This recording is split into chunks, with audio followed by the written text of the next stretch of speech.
সনাতন ধৰ্মৰ এক সনাতনী পৰম্পৰাক শিৰগত কৰি আজিৰ দিনটোত উদযাপিত হৈছে ৰথযাত্ৰা।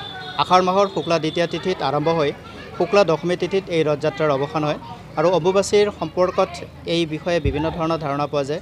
আৰু আজিৰ এই পবিত্ৰ দিনটোত ভাৰতবৰ্ষৰ পুৰীকে কেন্দ্ৰ কৰি বিভিন্ন অঞ্চলত এই ৰথযাত্ৰা উদযাপিত কৰা গৈছে। হিন্দু ধৰ্মৰ আস্থা বিশ্বাস ভৰসা একমাত্ৰ ভগৱান বুলি বিশ্বাস কৰা শ্ৰীকৃষ্ণ আৰু শ্ৰীকৃষ্ণৰ ভাতৃ বলভদ্ৰ আৰু তেখেতৰ ভগ্নী সুভদ্ৰা তিনিওকে ৰথত উঠাই শোভাযাত্ৰা কৰা হয় আৰু ইয়াকেই ৰথযাত্ৰা বুলি কোৱা হয়। বিশ্ব শান্তি আৰু মংগলময়তাৰ এক প্ৰতীক ৰূপত এই শোভাযাত্ৰা কৰি থকা গৈছে আৰু সমগ্ৰ ভাৰতবৰ্ষৰ লগতে বিভিন্ন দেশৰ অন্যান্য দেশসমূহতো আজি ৰথযাত্ৰা উদযাপন কৰা গৈছে। আৰু এই ৰথযাত্ৰাৰ পবিত্ৰ প্ৰাকখনত আমি বৰ্তমান উপস্থিত আছোঁ ওদালগুৰি আৰু ওদালগুৰিৰ ডিমাকুছিত বৰঙাজুলিৰ আৰ্য সমাজৰ তত্বাৱধান আৰু উদ্যোগত ইয়াতে ৰথযাত্ৰা উদযাপিত কৰা গৈছে আৰু অন্যান্য বছৰৰ দৰে এই বেলিও ব্যতিক্ৰম নহয়। আৰু এইবাৰ আৰু এটি পয়ভৰ ইয়াত সমাগত পৰিলক্ষিত হৈছে, সেয়া হৈছে আজি ইয়াত BTR চিফ প্ৰমোদ বড়ো ডাঙৰীয়া আহিব আৰু তেখেতৰ সান্নিধ্য পাবৰ কাৰণে যথেষ্ট লোক উদ্বাউল হৈছে।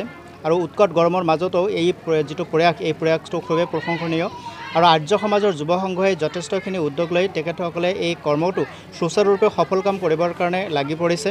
আৰু আজিৰ এই পবিত্ৰ দিনটোত সমগ্ৰৰ প্ৰতি হৃদয়ত ঈশ্বৰ ভক্তিৰ যি চেতনা প্ৰবাহ আজি প্ৰবাহিত হৈছে, এয়া সঁচাকৈ মংগলজনক এটা দিশ। আৰু এই শোভাযাত্ৰা যি 2টা বজাৰ পৰা ইয়াত সাংস্কৃতিক শোভাযাত্ৰা হ'ব ৰথযাত্ৰাক লৈ, আৰু এই ৰথযাত্ৰাত যিসকল ভক্তই তেখেতসকলৰ বহুদিনৰ এটা এবছৰীয়া পৰিকল্পনা থাকে আৰু সেই পৰিকল্পনাৰ আজি সেই দিনটোত তেখেতসকলে ৰাতিপুৱাৰে পৰা ইয়াতে যি মন্দিৰ আছে সেই মন্দিৰ প্ৰাংগণত আহি তেখেতসকলে নতশিৰে ভগৱতক প্ৰাৰ্থনা কৰিছে প্ৰত্যেকে।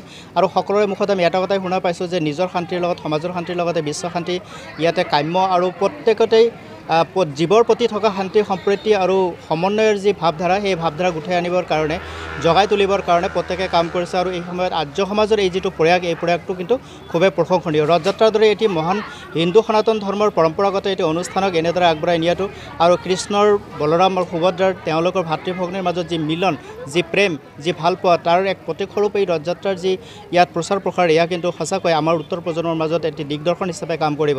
আমি বিচাৰিম এই ৰথযাত্ৰা সমন্বয় সম্প্ৰীতি আৰু আমাৰ যি সমন্বয় সেতুবন্ধৰ দৰে কাম কৰিব। ডিমাকুছী জাতিবৰ্ণ বৰ্গ নিৰ্বিশেষে বিভিন্ন জাতি ধৰ্ম ভাষাৰ মানুহ ইয়াতে বসতি কৰে আৰু প্ৰত্যেকৰ মাজত এনেধৰণৰ অনুষ্ঠানবিলাকে সম্প্ৰীতিৰ যি এনাজৰীডাল আৰু অধিক মজবুত কৰে। আৰু আমি আশা কৰিম ইয়াতে জাতিবৰ্ণ বৰ্গৰ মাজত ভেদহীনভাৱে এখন শান্তিপূৰ্ণ নিকা সমাজ গঠন হ'ব, য'ত মানৱীয় পৰমূল্যবোধেৰে প্ৰত্যেকগৰাকী মানৱে মানৱতাৰ জয়গান গাব। ৰথযাত্ৰাৰ এই উদ্দেশ্য সফল কামক তাকে কামনা কৰিছোঁ। কৃষ্ণ ভক্তি হৃদয়ত জাগৃত হওক আৰু মানুহে মানুহৰ বাবে চিন্তা কৰিবলৈ শিকক, এয়া হ'ব আজি ৰথযাত্ৰাৰ সফল কামৰ এটা দিশ। প্ৰত্যেককে পুনৰবাৰ ঈশ্বৰ কৃষ্ণৰ শ্ৰীচৰণত সেৱা নিবেদিছোঁ আৰু সমস্ত জীৱকুলৰ কল্যাণ আৰু মংগল প্ৰাৰ্থনা কৰিছোঁ। ধন্যবাদ। সমষ্টিৰ অন্তৰ্গত বৰঙাজুলি চাহ বাগিচা আমাৰ আৰ্য সমাজৰ এই মন্দিৰত আজি ৰথযাত্ৰা তেওঁলোকে আয়োজন কৰিছে, লগতে বিশ্ব শান্তিৰ বাবে মহাযজ্ঞ আয়োজন কৰিছে আৰু ইয়াত মই অংশগ্ৰহণ কৰিছোঁ। লগতে হাজাৰ হাজাৰ ভক্ত ইয়াত অংশগ্ৰহণ কৰাটো দেখিছোঁ। আৰু খন্তেক পিছত আমাৰ BTR প্ৰধান শ্ৰীযুত প্ৰমোদ বড়ো ডাঙৰীয়া ইয়াত উপস্থিত থাকিব।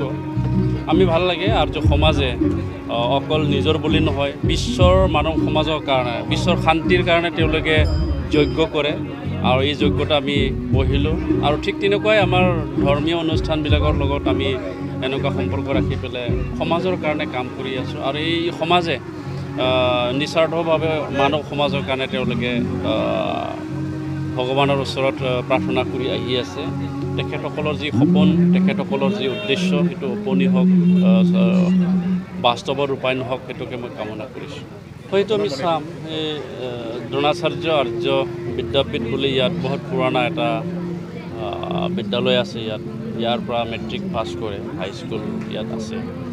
ৰিজাল্টখিনিও বেছি সন্তুষ্টজনক নহয়, গতিকে আমি আগন্তুক দিনত এইটো আলোচনা কৰি পেলাই কেনেকুৱা আমি শিক্ষাৰ পৰিৱেশ